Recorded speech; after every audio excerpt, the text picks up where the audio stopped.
Hi, everyone, and welcome to Tuesday. It's Tuesday. It's staff day at the church, so Luke was here. So Luke is coming to talk with me. We've already had quite an interesting conversation already this morning. We have, yeah. And, of course, it always happens when we're in the book of Proverbs. The very first Bible study I ever did was Proverbs. I love it. And it was like the first time since confirmation that I had really opened up the Bible. Wow. And started reading it. So it's been kind of like ever since. Well, it's such an accessible book. Totally. It's so easily, sometimes it's deep and hard to understand, but most of the time it's pretty straightforward. Right. The deep and hard to understand would be like Leviticus. Sure. Like, why do we have all these rules, God? That's not the way it should be. But, you had mentioned that Proverbs 15:30 was one of your favorite verses. Oh, my gosh. Well, just this morning, actually, it really came to my mind. And the verse is 15:30. Eyes that focus on what is beautiful bring joy to the heart. And hearing good report strengthens your bones. And I just think that's so important during this time when it's so easy to focus on what's ugly, right? And it came about this morning. I lost my laptop. I lost John, it. Did you hear that? I know. And I'm kind of that guy that always loses crap. And so it's a trigger. Like, I hate doing it. I'm trying really hard not to. And I looked all over the church, and this church is like a labyrinth. Oh, this church is crazy. I still can't find my way out of the basement. I try to stay out of it unless I have a guide. Yeah, you can. It's like the dead marshes. Don't stare too long at one of the rooms. You could fall in and lose yourself among the crafts. Right, or Area 51. Is there an Area 51 down there? Bermuda Triangle, where you go into and you're like, where am I? You find all of Sam's camping stuff from 1998 stuffed in a corner. Oh.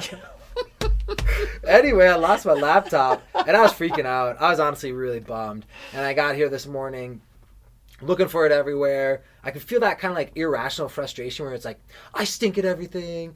This is just terrible. I just, like, everything starts to fall apart. The tape in your head. The anger starts to boil up, and all of a sudden the logic is just gone. And I just heard, cutting through all of that, just worship. And so I was like, okay, I'm going to put on some worship music, but I don't have to like it. And then the next thing the Lord was like, just lay down. And so here I am, laying down in my office, listening to worship music, thinking about my lost laptop. And all of a sudden, it just kind of all disappeared. And 15 minutes later, when the song was done, and there was such a prophetic word in there, all I did was worship. All I did was pray. All I did was sit in your presence. And that was the chorus. And I was like, yeah, that is all I did. I didn't even look for anything. And so I got up. I felt joyful because I focused on what was beautiful. My bones were feeling really strong. And I walked out of my office, and right there to the left, my laptop was sitting on a chair. I do it. Of course you know it, because it happens all the time. It does. How many times have you lost something and then prayed, and there it is? Do you know what? And people think you're crazy when you tell them that. Like, when I, getting ready to go to church on a Wednesday night, and I've had a hairy day, and I can't find my car keys, and I'm just beside myself, you have to stop. Yeah. You have to just calm down and go, please, God, would you help me find my keys? And you know what? It's worked more often than not. It's crazy. It is really crazy how that works. So now I'm actually the metal detector in our house when JC's losing. He never loses anything, but when he does, he gets crazy angry, and then he's looking all over the place. So I'm like, calm down. Let's try this. And ta-da, we usually can pinpoint where those lost keys or whatever are. Because, as you said earlier, that it doesn't really matter, like what job we have or who we're married to, as long as our focus is on Jesus. That's the important part. Our attitude, yeah. It's all about going through this world with the mindset of Christ, with that Christ consciousness. That's what I think. I've definitely messed it up quite a few times. Not perfect. But we also talked about how that coincided with people's health. So closely. And I had somebody tell me one time, my mind is a little bit like, squirrel, sure, that kind of thing. And so I thought everybody thought like I did, but that's not necessarily true. We're a strange breed. So.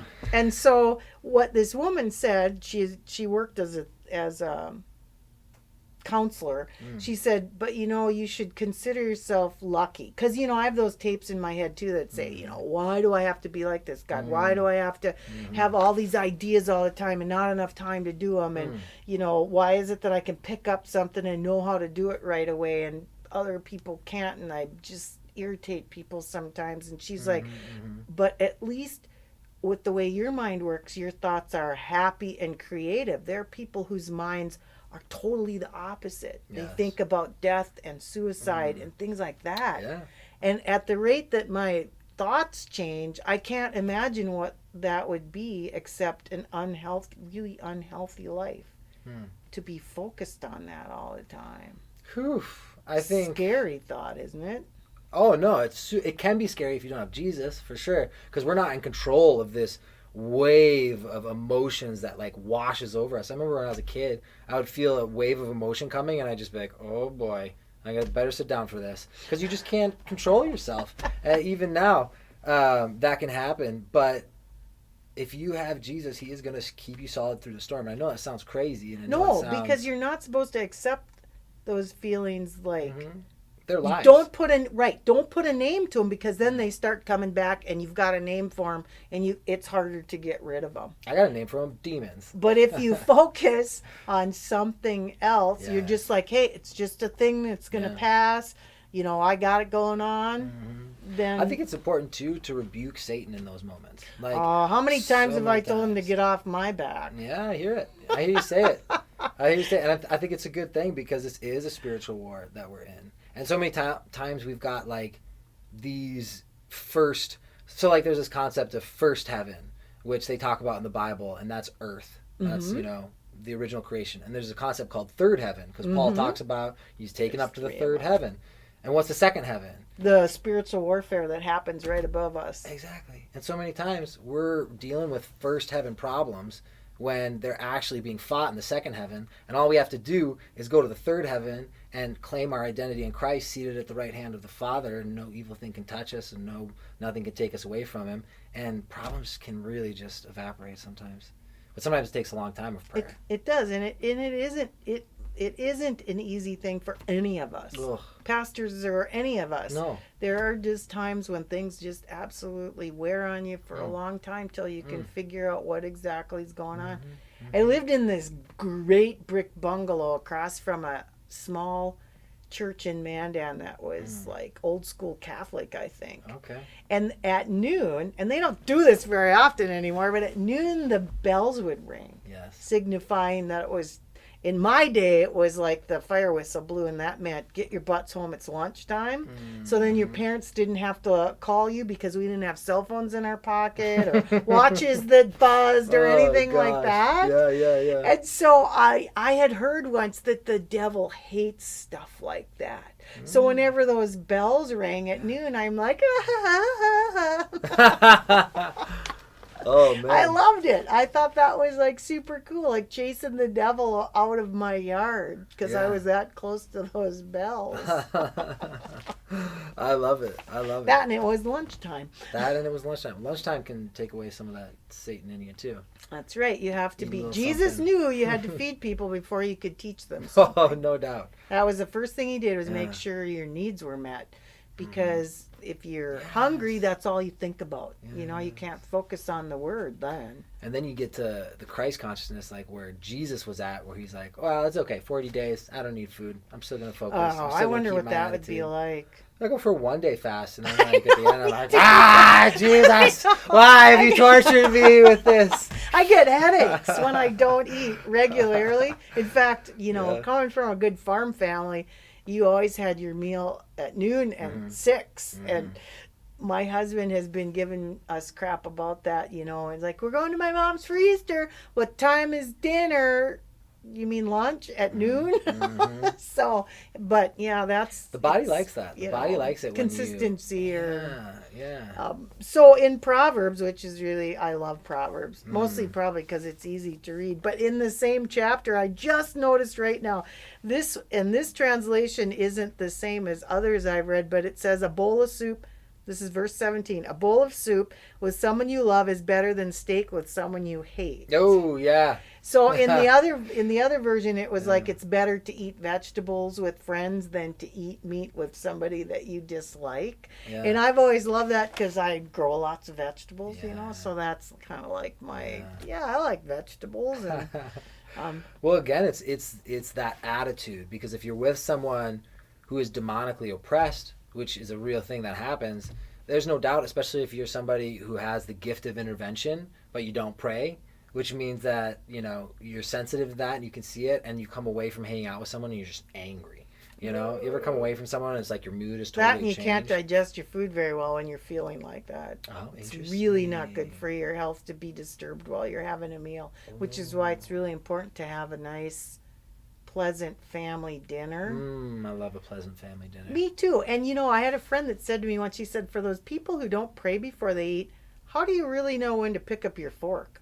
I mean, think about that. You just dig in. That's like, you know, kind of like table manners with the prayer thing. You know, it's like after you pray, then you know it's okay to start passing food around. So, well, it's interesting how many times the Lord will tell us to do things that make sense scientifically. And like, absolutely. Right? It's like, don't go to bed angry.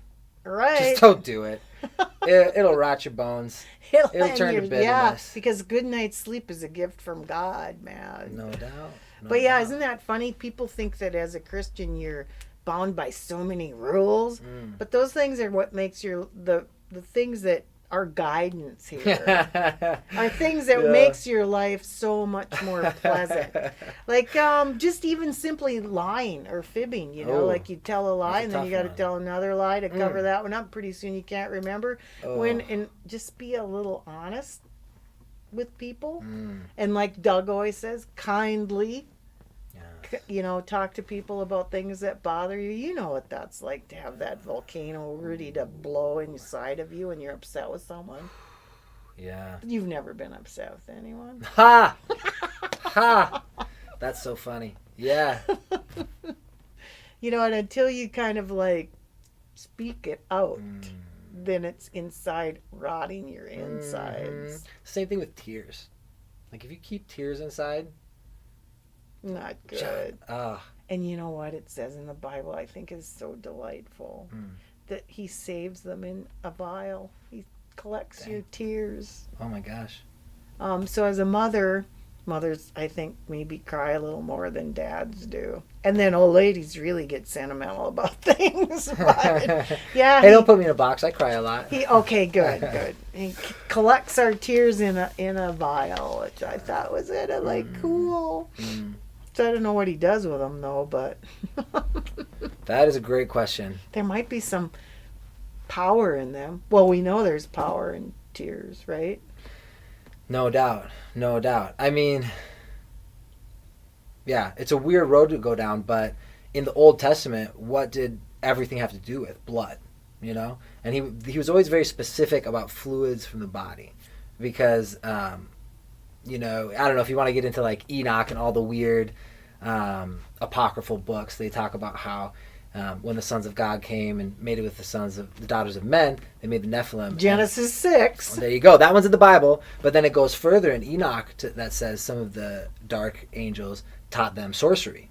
And sorcery, like Egyptian Book of the Dead, things like this. And I know those are like hokey things that some people don't believe in. But I think to me, in order to understand how great the light is and to live in that light, you have to be aware of the darkness.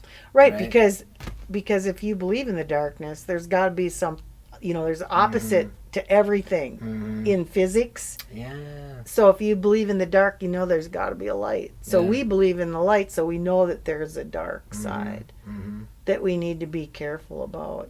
No doubt. I worked with my kids about that. It was one of the things that actually stuck was the Ouija board thing. Yeah. It's a wild I don't want to use the word forbid them, but I ask them to not yeah, you know, Ouija open boards, themselves up to that. Ouija board's a weird thing, and I think that any spiritual discipline is a weird thing. Some people are like, well, I used a Ouija board once and it was no big deal. And it's like, well, that's great. You could probably pray once and it wouldn't do that much either. I mean, sometimes it does. The prayer of a righteous man availeth much.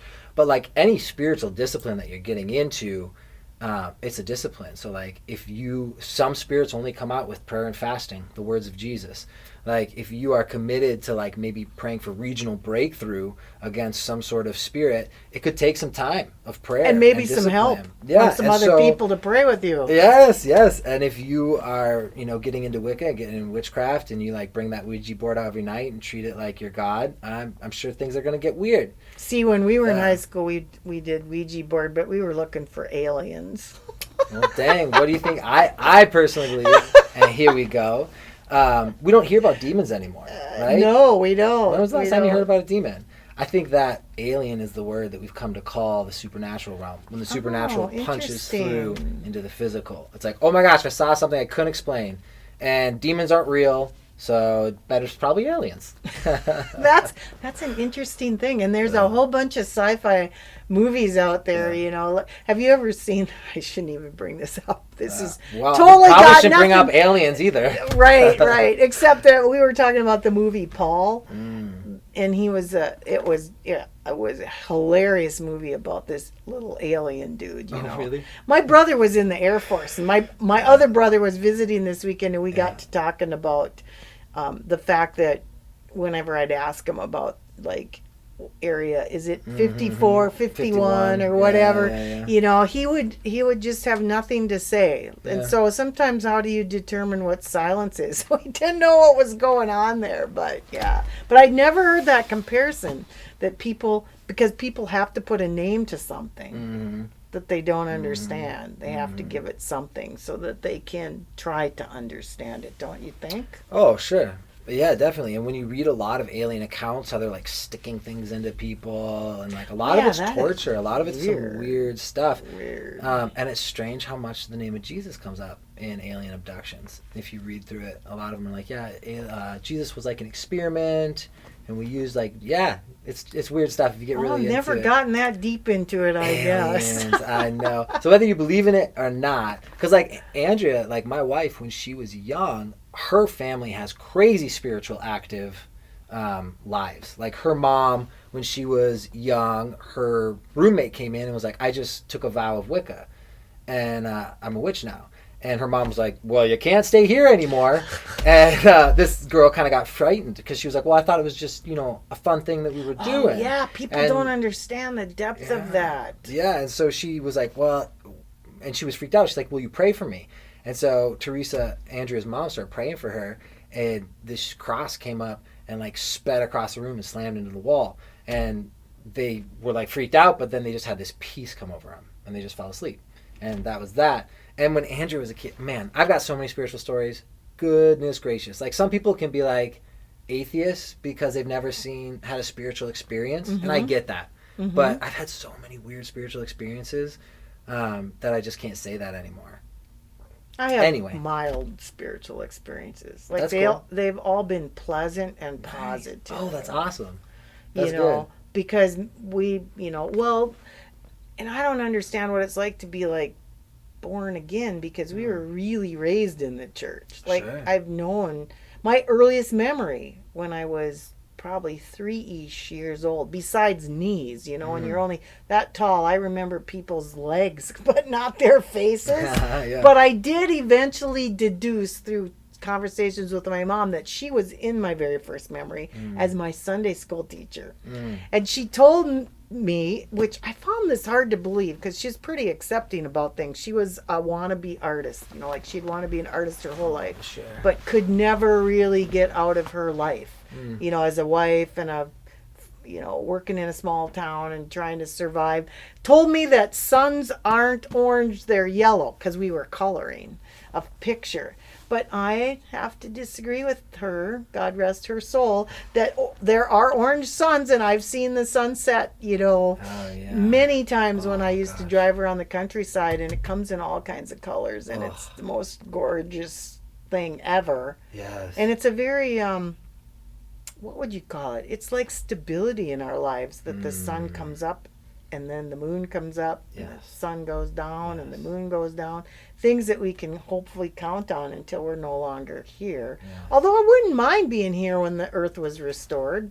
Yeah. In the garden. That'd be tight. No I'm sure. weeds. Yeah. Hey. Bigger tomatoes. Weeds be gone. Tomatoes grow. Yeah. That's That'll awesome. be kind of cool, won't it? Yeah. Um, Well, like, have you ever seen people grow vegetables in hyperbaric chambers where there's like super infused oxygen? and nothing else in the way, right? Just huge. Aren't they experimenting with that, like, for space? Yes. To like live on the moon or Mars or something. Definitely. Oh, and I couldn't believe this, which has nothing to do with anything, except it was kind of exciting to see SpaceX, Oh yeah. the Elon Musk rocket, take off, and it was like super modern, and it is kind of a cool accomplishment. But get a load of this. My nephew helped build the engines for that rocket. No way. Yes, I didn't know this. I knew he was building engines. I didn't know they were for SpaceX. though. Holy. So I thought that was kind of a cool thing That's amazing. to find out that he apparently is like really smart. Wow. You must have to be smart, right, to build those kinds of things. Oh man, smart and hardworking. I think you Yep. need a good combination. Hardworking, definitely. I think sometimes more hardworking than smart, right? Well, that's And he needed both. right. That's the truth about anything. When people say, "Oh, you're so talented. I wish I could do this. I wish you could do that." I'm like, no. Talent only enters in that much. You have to really want to do something. You have to pursue it. Because we talked about that earlier, how on days that I know I'm going to bake all day for farmers markets, I can't sleep at night. I can't wait to get up in the morning and start baking. Yes. It's crazy. Work is a gift from the Lord. Yes. And all of the gifts from the Lord can be perverted.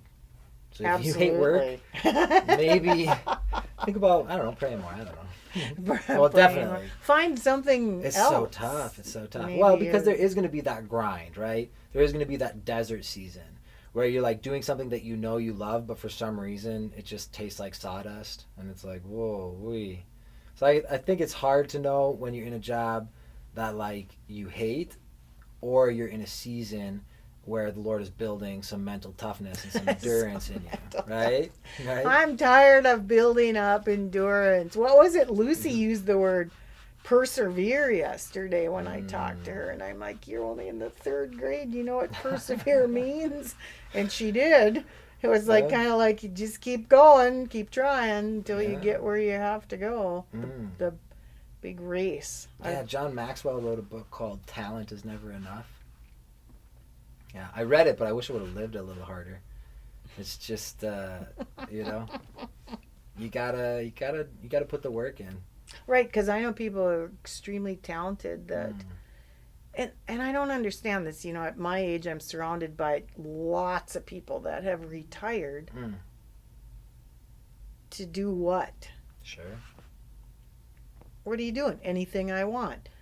Really? So you're okay with not having any purpose anymore in life or any passion to do anything? You just wait to see what happens every day, and Sure. are you helping anybody or contributing to society? Well, I think that is, like It's a weird thing. somebody once told me that it's hard to get old because you feel like you lose your usefulness, right? To feel like you're just not useful anymore, and now you're just sitting waiting to die. That's a sad thing. Whew, and I know that's dark, but it's one of those things you have to combat, It's one of those things. Right, but it would help if young people had a little more respect for elders. It would. In this country, too. 100%.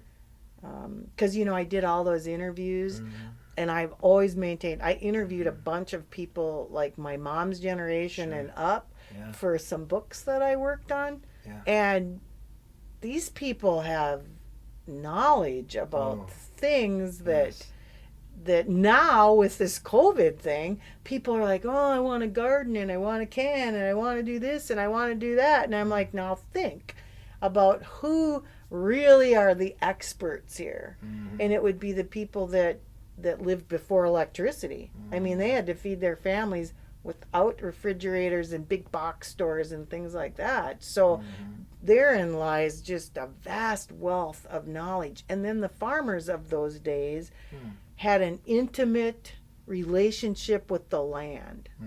They knew what was going on in every corner of their field and the microclimate areas and all this kind of stuff that people just kind of been taken for granted because it's so easy to just go to the store and not have to think about where your food comes from or your clothes. Ooh, clothes is a big one.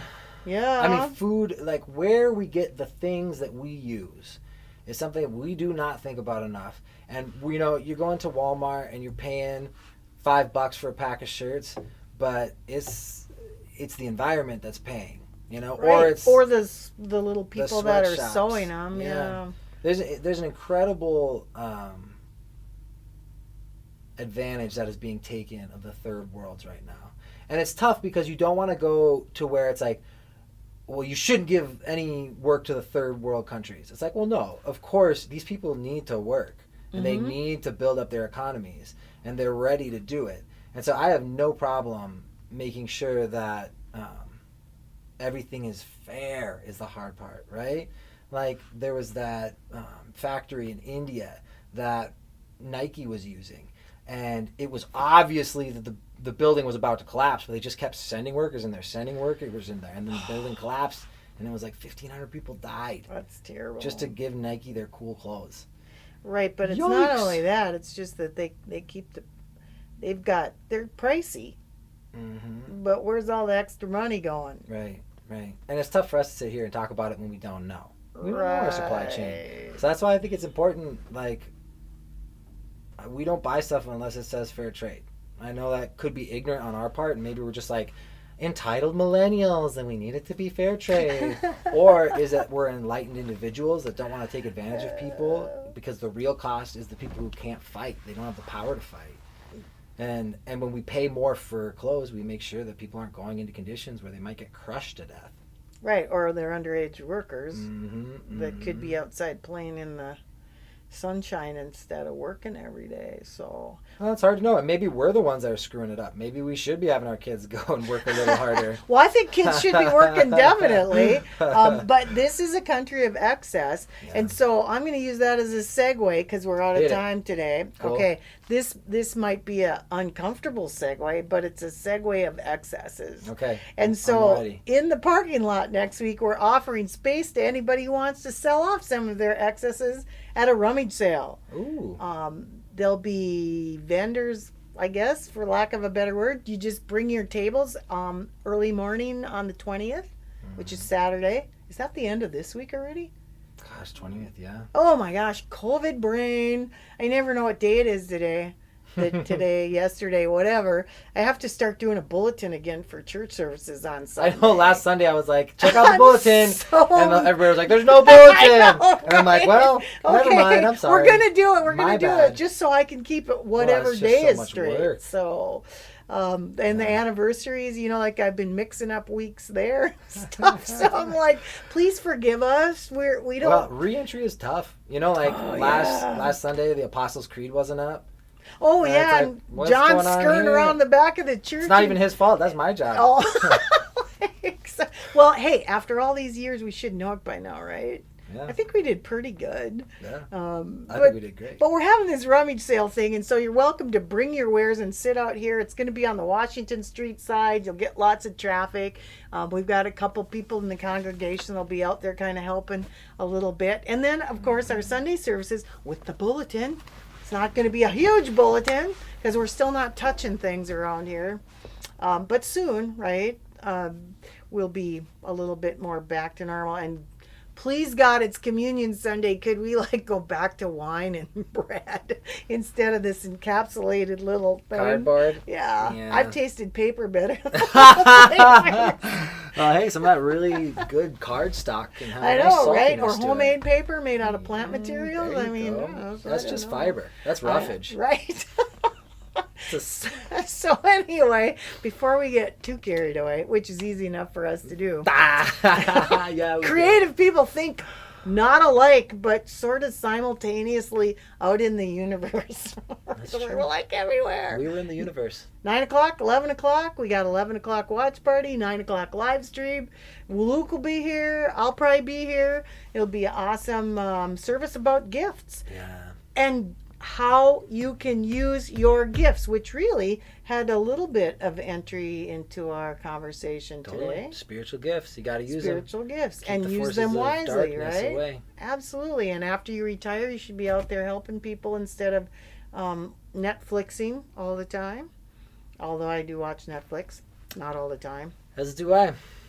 But, you know, it has some redeeming qualities, right? Oh, sure. Yeah, definitely. So we'll see you Thursday. We have no idea who's going to be sitting in these chairs because, as you know, Pastor Scott's mother did pass away, and so he's out of town, and Sam's on vacation this week, and so we'll find something to do. Doug, maybe. But we're glad you were here today. And with that, we're going to let Luke close us in prayer, and we'll see you Thursday. Lord, you're so good. You contain so many mysteries. You have so much for us. I pray that we would just yield ourselves, yield our frustrations, yield our rising anger, yield the problems that we have in our life, and just choose to focus our eyes on what is beautiful. Your beautiful plan, your beautiful way, your beautiful gifts. Help us to dust them off, keep them fresh, and listen to your tender, sweet, still voice and how to exercise our gifts in building up the church, your family, your bride.